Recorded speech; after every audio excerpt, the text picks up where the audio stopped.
Bonjour à tous, dans cette vidéo, nous allons travailler les multiplications. Commençons par des définitions. Le résultat d'une multiplication est appelé le produit. Chaque nombre que l'on multiplie est appelé un facteur. Passons à un exemple. 4 fois 3 est égal à 12. 4 et 3 sont des facteurs. 12 est le produit. Continuons avec des remarques. Lorsqu'on multiplie par 0, on obtient 0. Et lorsqu'on multiplie par 1, on obtient le nombre de départ. Voici deux exemples. 7 fois 0 est égal à 0.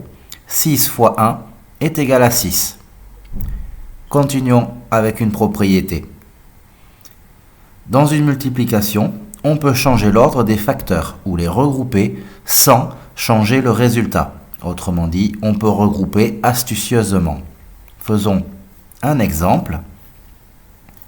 25 fois 7 fois 4 fois 3. Si on est un petit peu astucieux, on peut voir que si on regroupe 25 avec le 4, on va avoir une multiplication qui va donner un nombre intéressant. Donc en effet, en échangeant, on obtient 25 fois 4 d'un côté, 7 fois 3 de l'autre, 25 fois 4 faisant 100 et 7 fois 3, 21. L'avantage, c'est que 100 est un nombre intéressant pour la multiplication. On décale de 2 rangs vers la droite, donc 21 fois 100 est égal à 2100.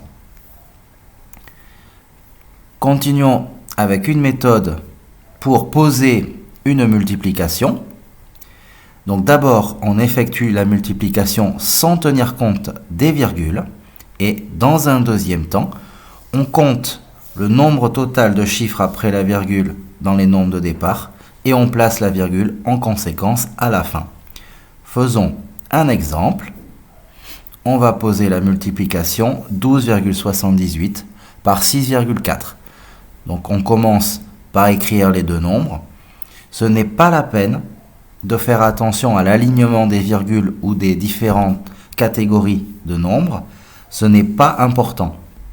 On commence par 4 fois 8 qui fait 32. On écrit le 2, on retient 3. 4 fois 7, 28. Plus 3, 31. On écrit le 1, on retient 3. 4 fois 2, 8. Plus 3, 11. Le 1 et on retient 1. 4 fois 1, 4. Plus 1, 5. Et on a fini notre première ligne. On va maintenant passer à la multiplication par 6.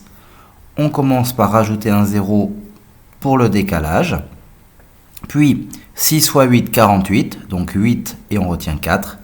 6 fois 7, 42. Plus le 4, 46. Donc 6 et on retient 4. 6 fois 2, 12. Et 4, 16. Donc 6 et on retient 1. 6 fois 1, 6. Plus 1, 7. Nous avons maintenant les deux nombres à additionner. 2 plus 0, 2. 8 plus 1, 9. 1 plus 6, 7. 5 plus 6, 11. Donc 1 et on retient 1. 1 plus 7, 8. Maintenant, nous allons nous occuper de la virgule. Le premier nombre est composé de 2 chiffres après la virgule. Puis un chiffre pour le deuxième nombre. On a donc 3 chiffres après la virgule. On va devoir laisser 3 chiffres après la virgule dans le résultat final. La virgule apparaît donc entre le 1 et le 7. Voilà, nous avons fini notre multiplication. Passons maintenant à un exercice pour vérifier si vous avez bien compris. Je vous demande de poser la multiplication de 5,097 par 47. Vous pouvez faire une pause à cette vidéo le temps de faire l'exercice. Voilà, nous pouvons passer à la correction. Donc pour commencer, nous écrivons le calcul que l'on a posé. Puis, on fait la multiplication par 7. Voici la ligne obtenue. On fait ensuite la multiplication par 4. Voici la ligne obtenue. En n'oubliant pas le décalage avec le 0 tout à droite.